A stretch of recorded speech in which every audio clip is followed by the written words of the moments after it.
गांव की जिठानी। शांति अपने दो बेटों अर्नव और आरुष के साथ शांति से जीवन बिता रही थी। लेकिन शांति के पति सोहन से उसकी कभी कभार थोड़ी अनबन हो जाती थी। एक दिन शांति रोज की तरह सुबह का खाना बना रही थी, तभी दरवाजे की घंटी बजी। घंटी की आवाज सुनकर वो दरवाजे की ओर जाते हुए कहती है, अरे आती हूँ, कौन है? सब्र करो। शांति दरवाजा खोलती है तो देखती है कि उसके जेठ मोहनदास सामने खड़े होते हैं। वो सक पकाकर अपना घूंघट करती है और पैर छूकर कहती है, आइए आइए जेठ जी। कैसी हो शांति? जी मैं तो बिल्कुल ठीक हूँ, सब आपकी मेहरबानी है भाई साहब। शांति और मोहनदास की बातें सुनकर शांति का पति सोहन और उसके दोनों बेटे बाहर आ जाते हैं। अरे भैया राम राम, कैसे हो आप? राम राम भाई। अरे शांति, ऐसे खड़ी खड़ी क्या देख रही हो? चाय कॉफी कुछ लेकर आओ, भैया आए हैं। शांति तेजी से रसोई की ओर आगे बढ़ती हुए कहती है, अरे मेरी माँ, गेट खोलने के चक्कर में मेरे तो चावल ही जल गए। वो दौड़ी दौड़ी रसोई में जाती है और देखती है कि सारे चावल जल गए हैं। वो दोबारा चावल बनाने में लग जाती है। इतने में सोहन आवाज लगाता है, अरे शांति, तुम्हारे चावल का रोना खत्म हो गया हो तो चाय ले आओ। जी लाती हूँ अभी। शांति जल्दी जल्दी चाय बनाती है और मोहनदास को चाय देती है। सब एक दूसरे की खैर खबर पूछते हुए चाय पीते हैं। चाय खत्म होती ही मोहनदास शांति की ओर देखते हुए मजाक में कहते हैं, शांति, अब तुम्हारी चाय में दम नहीं रहा, अब हमें चाय बनाने वाली बदलनी पड़ेगी। ये कैसे मुमकिन होगा जेठ जी? घर और बाहर का सारा काम मुझे ही करना पड़ता है और कभी कभी जल्दी जल्दी के चक्कर में काम बिगड़ जाते हैं, जैसे आज चावल जल गए। अरे इसी का तो हल लेकर आया हूँ।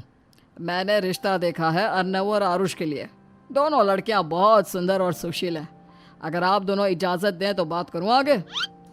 सोहन और शांति रिश्ते की बात सुनकर कहते हैं, अब ठीक है, बात चलाइए ना भैया, पर पहले लड़की के बारे में कुछ बताइए तो सही। हाँ हाँ भाई साहब, लड़की कैसी है, परिवार कैसा है, कहाँ के रहने वाले हैं? देखो, परिवार तो बहुत अच्छा है, पर वे दोनों लोग बहुत गरीब हैं। दहेज में कुछ मिलेगा नहीं। अरे हमें दहेज में कुछ चाहिए भी नहीं, बस लड़की संस्कारी होनी चाहिए। एक लड़की तो पढ़ी लिखी है और शहर की रहने वाली है, पर दूसरी अपनी गरीबी की वजह से पढ़ न सकी और गांव में रहती है। लेकिन दोनों है बहुत खूबसूरत। अगर तुम सबको देखते ही पसंद ना आ जाए तो मेरा नाम बदल देना। हाँ, पर तो हम आंखें मूंद कर भरोसा कर सकते हैं भैया। आप आगे बात चलाइए, हम शादी करने को तैयार हैं। कुछ ही दिन में अर्नव और आरुष की शादी हो जाती है। आरुष की शादी अनपढ़ लड़की मंजरी से हो जाती है, जो कि बहुत भोली भी होती है। और अर्नव की शादी पढ़ी लिखी लड़की तनुजा से हो जाती है, जो कि घमंडी और चालू होती है। एक दिन मंजरी घर के काम कर रही थी कि अचानक शांति उसे आवाज लगाती है, बड़ी बहू, ओ बड़ी बहू, मंजरी जल्दी यहाँ आओ। मंजरी जल्दी जल्दी शांति के पास जाती है। बेटा मेरे पैर दबा दे, बहुत दर्द हो रहा है। जी माँ जी, बस बर्तन धोकर आती हूँ। अरे बैठ यहाँ, मेरे पैर में बहुत तेज दर्द हो रहा है। बर्तन छोटी बहू धो लेगी। मंजरी शांति के पैर दबाने लगती है तो शांति तनुजा को आवाज लगाती है, छोटी बहू, ओ छोटी बहू। तनुजा थोड़ी देर से आराम से चलकर आती है। जी माँ जी, आपने बुलाया मुझे? आपको कोई काम था क्या? तू कुछ काम कर रही है या?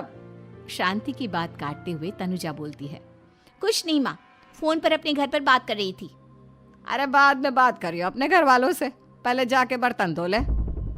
तनुजा मुंह बनाते हुए अपनी जिठानी की ओर देखती है और मन ही मन कहती है, ये महारानी वहाँ बैठी है, ये नहीं कि बर्तन धो ले। मैंने इतनी पढ़ाई बर्तन धोने के लिए की थी क्या? तनुजा दांत पीसकर वहां से चली जाती है। अगले दिन सब दफ्तर चले जाते हैं, तभी डाकिया चिट्ठी लाता है। शांति चिट्ठी लेकर मंजरी से कहती है, बड़ी बहू, जरा छोटी बहू को बुलाना, एक चिट्ठी आई है।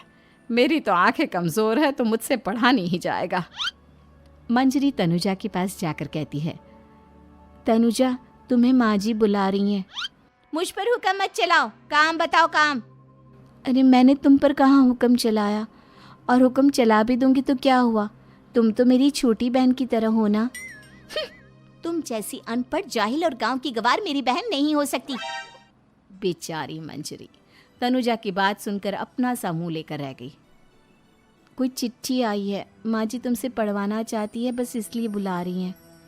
मुंह टेढ़ा करके तनुजा मंजरी का मजाक बनाती हुए कहती है, अनपढ़ कहीं की। तनुजा का ऐसा बर्ताव देखकर बड़ी बहू बहुत दुखी होती है। तनुजा को अपनी पढ़ाई का घमंड इतना हो गया कि अब वो घर के कोई काम नहीं करती और अपनी जेठानी का मजाक बनाती रहती। तनुजा का ये बर्ताव अब उसकी सास को भी नजर आने लगा था।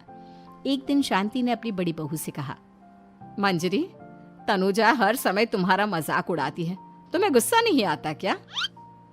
आता तो है माँ जी, लेकिन मैं क्या करूं?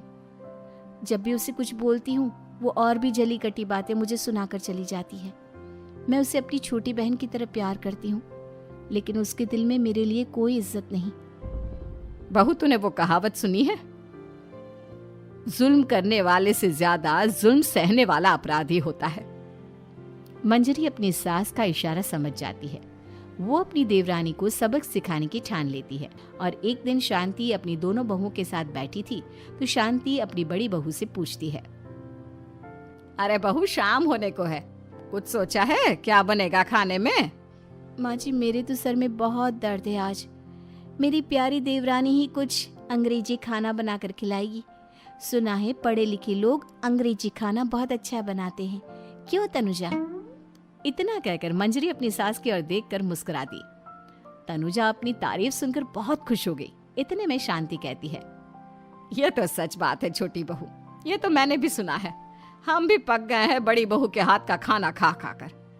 तनुजा, तुम्हारी माँ भी तो तुम्हारे खाने की बहुत तारीफ करती हैं। आज हमें भी खिला दो कुछ अच्छा सा बनाकर। शांति की बात सुनकर छोटी बहू और आसमान पर चढ़ गई, पर उसे ये कहाँ पता था कि उसकी सास और जेठानी उसे सबक सिखाना चाहती हैं। तनुजा अपनी तारीफ सुनकर खुश तो बहुत होती है, पर सोचने लगती है, मुझे तो कैसा भी खाना बनाना नहीं आता। अब मैं क्या करूंगी?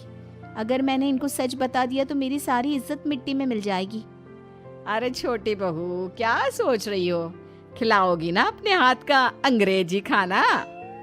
छोटी बहू हाँ में सर हिला देती है। अचानक से उसके दिमाग में एक आइडिया आता है। मैं इंटरनेट से देखकर कुछ बना लेती हूँ, मेरी वाहवाही पूरे घर में हो जाएगी। मुझे कौन सा रोज रोज बनाना है। माँ जी, आज आप सबको ऐसा खाना खिलाऊंगी, ऐसा खाना खिलाऊंगी कि... इतने में शांति छोटी बहू की टांग खींचते हुए कहती है कि पता नहीं कैसा खाना खिलाओगी। ए ऊपर वाले, हमारी रक्षा करना। इतना बोलकर शांति और मंजरी दोनों जोर जोर से हंसने लगते हैं। अब तनुजा रसोई घर में चली जाती है और खाने की तैयारी करने लगती है, पर उसे रसोई घर की चीज़ों के बारे में तो कुछ नहीं पता। जैसे तैसे सारी चीज़ें निकालती है और इंटरनेट पर देखकर खाना बनाती है। कुछ ही देर में सब लोग घर आ जाते हैं। अरे सुनते हो, आज का खाना हमारी छोटी बहू बना रही है। अरे वाह, आज तो फिर कुछ अंग्रेजी खाना खाने को मिलेगा। कुछ ही देर में खाना बन जाता है तो छोटी बहू सबका खाना लगा देती है। इतने में बड़ी बहू कहती है, क्या बात है देवरानी जी, आज तो बहुत अच्छी खुशबू आ रही है। ये बात तो सही कही बड़ी बहू तूने, खुशबू तो अच्छी है। ऐसी खुशबू तो मेरे खाने में भी नहीं आती। सब मिलकर छोटी बहू की बहुत तारीफ करते हैं और छोटी बहू 7वें आसमान पर बैठ जाती है। अब सभी खाना खाते हैं। जल्दी जल्दी दो, अब तो मुंह में पानी आ रहा है। हाँ हाँ, मुझसे भी नहीं रुका जा रहा। जैसे ही सोहन एक निवाला खाता है तो उसकी आंखों से पानी आने लगता है। ये देखकर शांति सोहन से पूछती है, क्या हुआ जी, खाना इतना अच्छा बना है कि आंखों से पानी आ गया? सोहन चुप रहता है और धीरे धीरे से खाना शुरू कर देता है। इतने में सोहन छोटी बहू से कहता है, बेटी तुम भी तो खाओ, तुम क्यों रुकी हो? खाना सच में बहुत अच्छा है। ये कहकर सोहन जोर से हंस देता है। फिर सब खाना खाने लगते हैं, लेकिन खाने में नमक और मिर्च तेज हो गई थी। तनुजा से कोई कुछ नहीं बोलता, बल्कि उसे भी खाने को कहते हैं। जैसे ही छोटी बहू खाना खाती है वो पानी पानी कहकर चिल्लाती है, पानी, इसमें तो पानी। ये खाना तो सच में इतना अच्छा बना है कि हमारे साथ साथ देवरानी जी भी इसके स्वाद को कभी नहीं भूल पाएंगी। सही कहा बहू। तनुजा को अपनी गलती का एहसास हुआ और उसने अपनी सास से कहा, माँ जी ये मेरी गलती नहीं है, इंटरनेट पर दिखाया था कि 4 चम्मच नमक और मिर्च डालने हैं। अब मंजरी को भी मौका मिल गया और उसने तनुजा पर तंज कसा। नाच न जाने आंगन टेढ़ा, हर जगह अपनी पढ़ाई दिखाती हो, दूसरों का मजाक उड़ाती हो। अब पता चला ना, हर चीज़ में पढ़ाई काम नहीं आती। और तुम तो शहर में रही हो, तुम्हें तो मुझसे भी अच्छा खाना बनाना आना चाहिए ना। बेटा, अगर तूने ठीक से सब सीखा होता तो आज तुझे शर्मिंदा नहीं होना पड़ता। बात शहर या गांव की नहीं होती। मंजरी गांव से आई है, लेकिन उसे घर का काम करना और खाना बनाना सब अच्छी तरह से आता है। तुम शहर में रही हो, तुमने ये सब क्यों नहीं सीखा? छोटी बहू सर नीचा कर सबसे माफ़ी मांगती है और बहुत शर्मिंदा होती है। दीदी मुझे माफ़ कर दो, मैंने आपको बहुत बुरा भला कहा, पर आपने मुझे हमेशा ही माफ़ किया। आज मुझे अपनी गलती का एहसास हो गया है। अब दोनों बहुएं मिलकर घर का काम करने लगी और एक दूसरे को अपने गुण बांटने लगी। मंजरी ने अपनी देवरानी को खाना बनाना और घर का काम करना सिखाया, वहीं तनुजा ने भी अपनी जिठानी को पढ़ना लिखना सिखाया। शांति और सोहन ऐसी बहुएं पाकर बहुत